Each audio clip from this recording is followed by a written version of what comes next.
This has to be the most perfect undercharge from Flareon because the Shout's Homer doesn't have the Hydro Cannon yet. Oh, it's not! Maybe it's a little perfect. too much. No, from the Altaria, it's a knockout!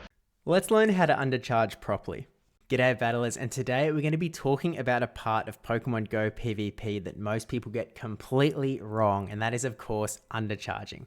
In this video we're obviously going to cover what undercharging is, but I'll also be talking about the maths behind undercharging so that you can optimize these strategies to improve your play in both Go Battle League and also in the Play Pokemon circuit. So, what is undercharging? Simply put, it's when you don't hit all of the bubbles when you use a charge attack, meaning that you're going to be doing less damage than the maximum possible damage. But that raises the question, why would you ever want to do this? Why would you not want to do the maximum possible amount of damage? So let's look at an example. This is a clip from the 2023 Pokemon Go World Championships. We have Elche on the left and Inadequance on the right. And Inadequance is in a really powerful position. His Venusaur is going to be really just be able to deal with both this Galarian Stunfisk and the Azumarill that Elche has in the back, and Azumarill has 0 energy. So Inadequance throws the Frenzy Plant, getting Elche's last Protect Shield, and now swaps into Medicham, knowing that his Venusaur will be able to clean up in the back.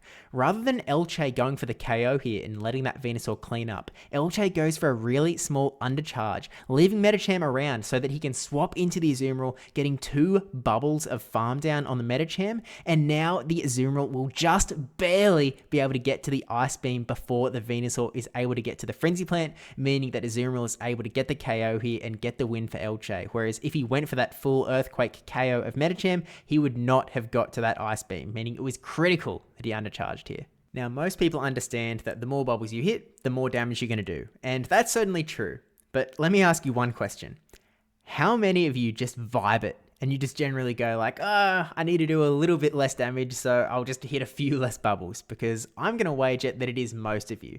But in reality, there's sort of 2 extra deeper levels that can really sort of help to improve your undercharging. There's a really simple level that I think is going to benefit everyone if you don't already know it. And then there's a really complicated level that I'm not really going to recommend, but I'm going to give it to you anyway, just so that you know that it's sort of there. And if you really want to dive into it, if you really want to improve your game, you can. But let's start with the easy stuff. So at the easier level, there are 4 key points to keep in mind. The first is that if you use your charge attack and you hit absolutely no bubbles at all, you just let them all fly past you, you're going to do 25% of the maximum amount of damage that that charge attack would do to that Pokemon. So 100% Hydro Cannon would do 4 times that amount. If instead you hit the bubbles up to the point where it says nice, and I went a little bit past nice there, but if you just barely get to nice, you'll do exactly 50% of the maximum amount of damage. If you swipe up to the great marker, you're going to do 75% of the maximum amount of damage, which we'll see here. And then of course, if you hit every single bubble, you're going to do 100% of the maximum damage. Now, it's actually linked to the word excellent, and for most type animations, you can actually miss 1 bubble and you'll still do 100% damage, but I'm just going to tell you, don't bother risking it, just do all the damage, like just hit all the bubbles. Now, just remembering these 4 points alone, I think will dramatically improve most people's undercharging if you don't already know them. Just being able to understand like, okay, I know that a full Focus Blast is going to do about this much damage, I want to do about half of that amount, and so I know that I need to get up to the nice bubble, or the nice level with the bubbles, and happy days, you'll be good. So let's take a look at a practical example that is going to be really relevant for this season especially. Say you have a fully loaded Shadow Feraligatr going into a Clodsire.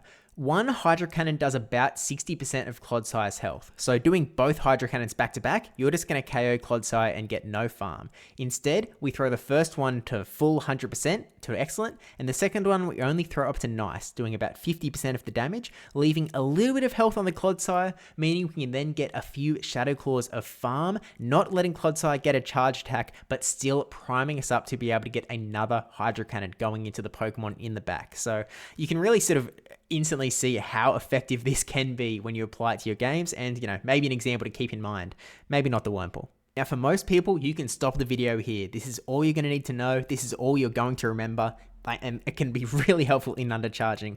But there is another level that can really, if you want to learn just hardcore, if you're the type of person that needs to know every little intricacy in Pokemon Go PvP to be able to be the best you possibly can be, The next question you have to ask is how much damage does each bubble do? Between, how do I go between the 25% and the 50%? How do I hit 40? And there is an answer. So here's a graphic created by 1717 who spent hours going through each charge attack typing, because if you weren't already aware, every single charge attack has a different number of bubbles.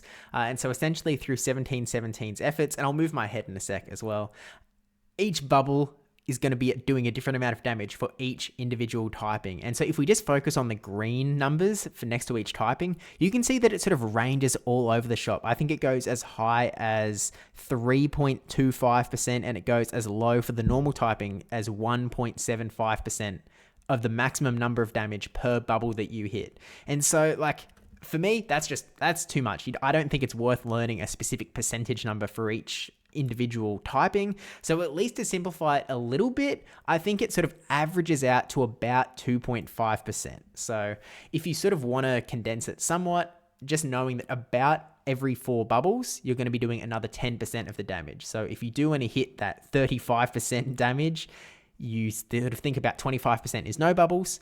I just want to hit 4 bubbles, and that'll get me to about 35%, or about 1/3 of the total possible thing. Now, I'll leave a link to 1717 actually did a video sort of going through this in much more detail than I'm going through here. So if you do want to go check that video out, I'm going to have the link to that in the description below. But my recommendation for myself and for most people is have in the back of your head that it's about 2.5% per bubble. And if you really want to go deeper, feel free. But this is already a lot. I'm certainly going to be sticking to that 25%, 50%, 75%, 100% for me. Maybe you guys are better than me. You're definitely better than me, to be fair. But with that said, hopefully you've learned something about undercharging in this video. Let me know in the comments if you did, but also if you didn't, because I'm looking to sort of make some more PvP, well, obviously I'm making PvP videos, but some more videos about PvP concepts. So it would be helpful to know if these videos are at all helpful or not. So do let me know either way in the comments down below. And obviously it helps out with the algorithm as well. So it's a 2 birds, 1 stone. It's a double win. But yeah, massive thank you to my patrons and YouTube members as well as Dr. Bill and 1717. Their research was pretty helpful in putting this video together in the undercharging regime. Also thanks to Debbie Pebble for letting me just beat down her Clodsire with my Feraligatr again and again and again to get all of the videos that I used through this video. But yeah, don't forget to like, comment, subscribe, especially that subscribe one, and I will see you in the next video. Bye.